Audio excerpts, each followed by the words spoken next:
Hey, family. What is your next?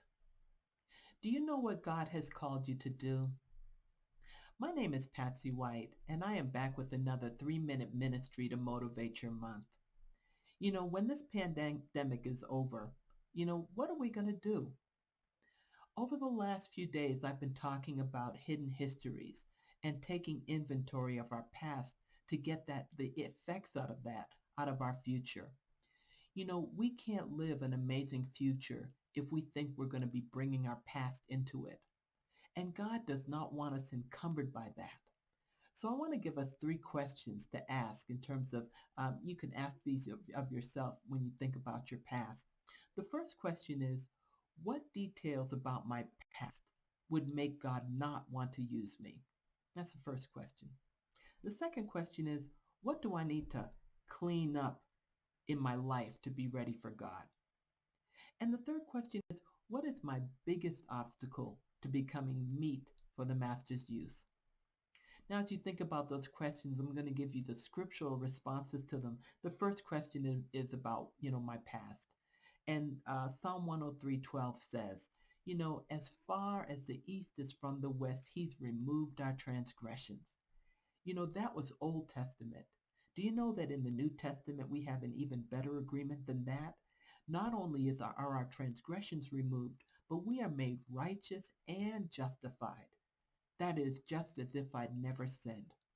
So, number two, what does God say about cleaning up our life? Well, in Ephesians 2:8, he says, "For by grace are you saved through faith, not of yourselves. It is a gift of God, not of your works, lest any man should boast." Well, I can't do anything to clean myself up. Otherwise, I would think that it was something I did to make God myself usable to God, and that's not true. And then the final question about big obstacles. Well, Romans 12, verse 1 says, I beseech ye therefore, brethren, by the mercies of God, that you present yourselves a living sacrifice, holy and presentable unto God, which is your reasonable service. Do you know that all God needs is our willingness?